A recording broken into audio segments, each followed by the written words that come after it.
Hello and welcome. इस video lecture में हम एंगल सिमिलैरिटी क्राइटेरियन को समझेंगे।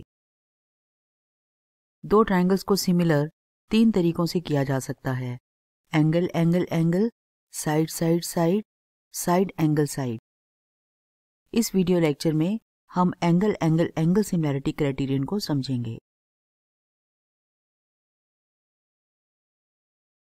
एंगल सिमिलैरिटी क्राइटेरियन एनसीईआरटी की बुक में थ्योरम 6.3 में समझा रखा है।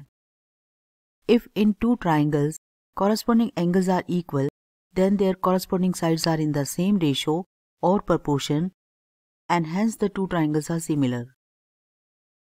इस थ्योरम के हिसाब से किन्हीं भी दो ट्राइंगल्स में अगर उनके तीनों एंगल्स आपस में इक्वल हो जाते हैं तो साइड्स प्रोपोर्शनल हो जाती हैं और ट्राइंगल्स सिमिलर हो जाते हैं। जैसे गिवन में दो ट्राइंगल्स दिए गए हैं ABC और DE है। ये ट्राइंगल ABC और ये ट्राइंगल DE है। एंगल A एंगल D के इक्वल है, एंगल B एंगल E के इक्वल है और एंगल C एंगल F के इक्वल है। ये गिवन मिले हैं, ये तीनों एंगल्स आपस में इक्वल हैं तो ट्राइंगल सिमिलर हो जाएंगे एंगल सिमिलैरिटी से और साइड्स तीनों प्रोपोर्शनल हो जाएंगी। अब देखना ये है कि कौन सी साइड किसके प्रोपोर्शनल हुई है। अगर एंगल A एंगल D के इक्वल हुआ है तो इनकी ऑपोजिट साइड्स BC और EF हैं, ये आपस में प्रोपोर्शनल हुई हैं। एंगल B एंगल E के इक्वल हुआ है, इनकी ऑपोजिट साइड्स हैं AC और DF, ये आपस में प्रोपोर्शनल हुई हैं। इसी तरह एंगल C एंगल F के इक्वल है, इनकी ऑपोजिट साइड्स हैं AB और DE। तो इस तरह से हमें पता चलता है कि कौन सी साइड किसके प्रोपोर्शनल हुई है। इसके अलावा आप सिर्फ एंगल से भी पता लगा सकते हैं। आप जानते हैं कि आपका एक ट्राइंगल ABC है, इसमें अगर एंगल A एंगल D के इक्वल हुआ है, ये देखिए एंगल A हमारा एंगल D के इक्वल हुआ है तो BC साइड EF के प्रोपोर्शनल हुई है। अगर एंगल B एंगल E के इक्वल हुआ है, ये एंगल B एंगल E के इक्वल हुआ है तो AC साइड DF के प्रोपोर्शनल हुई है। अगर एंगल C एंगल F के इक्वल हुआ है तो AB साइड DE के प्रोपोर्शनल हुई है। तो इस तरह से हम इक्वल एंगल से भी निकाल सकते हैं कौन सी साइड्स किसके प्रोपोर्शनल हुई है और फिगर से भी ऑपोजिट साइड्स को प्रोपोर्शनल करते हुए बता सकते हैं कि कौन सी साइड किसके प्रोपोर्शनल हुई है। दोनों केसेस में रिजल्ट सेम ही होंगे। सो थ्योरम 6.3 के हिसाब से दो ट्राइंगल्स के अंदर अगर तीनों एंगल्स इक्वल हो जाते हैं तो ट्राइंगल सिमिलर हो जाते हैं और साइड्स प्रोपोर्शनल हो जाती हैं। लेकिन तीनों एंगल्स इक्वल बताए जाएं ये जरूरी नहीं।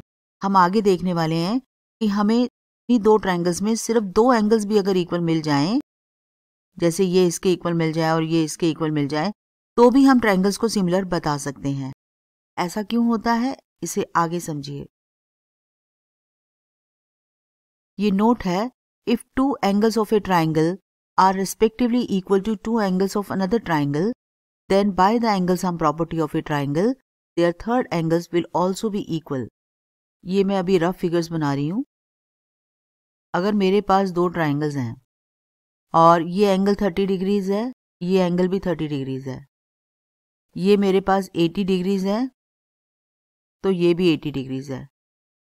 तो अब आप ही बताइए कि अगर मेरे पास दो एंगल्स इक्वल आ गए तो थर्ड एंगल को इक्वल होना ही होगा। ये एंगल सम प्रॉपर्टी से होगा, क्योंकि अगर मैं एंगल सम प्रॉपर्टी से ये वाला एंगल निकालती हूँ तो ये 70 डिग्रीज आएगा। ये वाला भी अगर मैं एंगल सम प्रॉपर्टी इस ट्राइंगल में लगाऊं तो ये भी 70 आएगा। इसका मतलब ये हुआ कि थर्ड एंगल तो इक्वल होंगे ही। अगर किन्हीं दो ट्राइंगल्स में दो एंगल्स इक्वल आ गए तो थर्ड एंगल्स तो इक्वल होंगे ही। यही है ये नोट। इस नोट में भी यही समझाया गया है कि अगर किसी ट्राइंगल के दो एंगल्स दूसरे ट्राइंगल के दो एंगल्स के इक्वल हो जाते हैं तो उनके एंगल सम प्रॉपर्टी से जो थर्ड एंगल्स हैं वो भी आपस में इक्वल हो जाएंगे। अगर ऐसा है तो तीनों एंगल्स को इक्वल दिखाने की जरूरत ही नहीं है। तो हमारा जो ए सिमिलैरिटी क्राइटेरियन है, इसे हम वापस से डिफाइन कर सकते हैं। If two angles of one triangle are respectively equal to two angles of another triangle, then the two triangles are similar.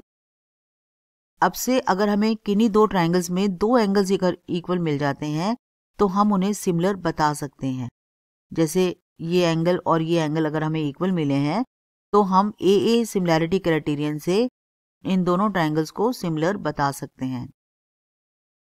Thus, for proving two triangles similar, we can only show two angles of a triangle are equal to two angles of another triangle.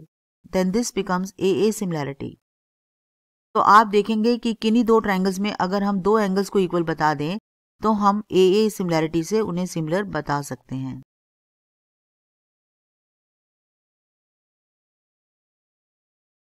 Angle similarity criterion कैसे लगता है, इसे समझने के लिए हमने exercise 6.3 का first question लिया है। इस फर्स्ट क्वेश्चन में वैसे तो 6 पार्ट्स हैं, पर हमने इस वीडियो लेक्चर में वही पार्ट्स लिए हैं जिसमें एंगल सिमिलैरिटी लगती है। यहाँ हमें 3 चीजें प्रूव करनी है। क्या ये सिमिलर है तो कौन से क्राइटेरियन से सिमिलर है, और अगर सिमिलर हैं तो उनके सिंबॉलिक नेम्स क्या हैं। तो सबसे पहले हम ये देखते हैं क्या ये सिमिलर हैं। देखिए, एंगल ए एंगल पी के इक्वल है, एंगल बी एंगल क्यू के इक्वल है, एंगल सी एंगल आर के इक्वल है। तीनों एंगल्स इन दोनों ट्रायंगल्स के इक्वल है, तो बिल्कुल ट्रायंगल सिमिलर हैं। Yes, triangles are similar by a similarity. क्योंकि यहाँ पे मुझे तीनों ही एंगल्स दिख गए थे तो मैंने ए लिख दिया है। आप चाहते तो 2 से भी बता सकते थे। अब हमें ये बताना है इनकी नेमिंग क्या होगी, क्योंकि अगर हम फर्स्ट ट्रायंगल की नेमिंग ABC करते हैं तो एंगल ए एंगल P के इक्वल हुआ है तो A की जगह P आएगा, B एंगल Q के इक्वल हुआ है तो B की जगह Q आएगा, और C एंगल R के इक्वल हुआ है तो C की जगह R आएगा। तो ये दोनों ट्रायंगल सिमिलर होंगे बाय ए सिमिलैरिटी। एक और प्रॉब्लम करते हैं।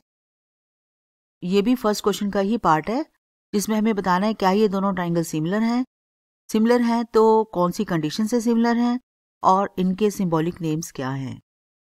यहाँ हमें एंगल E दिया गया है एंगल Q के, क्योंकि दोनों 80 डिग्रीज हैं, और हमें ये 70 और वो 30 दिया गया है।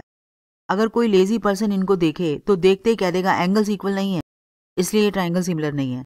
लेकिन बिना थर्ड एंगल निकाले आप इसके बारे में नहीं बता सकते, तो अभी हमें इनके थर्ड एंगल सम प्रॉपर्टी से निकालने होंगे।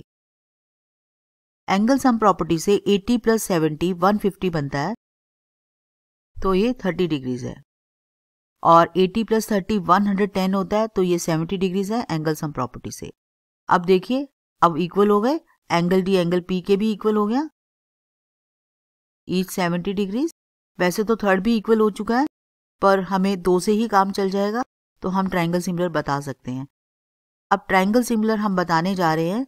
DEF ट्रायंगल अगर हम फर्स्ट ट्रायंगल का नाम रखते हैं तो D एंगल किसके इक्वल हुआ है, P के, तो यहाँ P आ जाएगा। E एंगल इक्वल हुआ है Q के, तो यहाँ Q आएगा, और F एंगल इक्वल हुआ है R के, तो यहाँ R आएगा। और ये किस क्राइटेरियन से सिमिलर हुए हैं, ये एंगल सिमिलैरिटी से सिमिलर हुए हैं, इसलिए एंगल सिमिलैरिटी आएगा।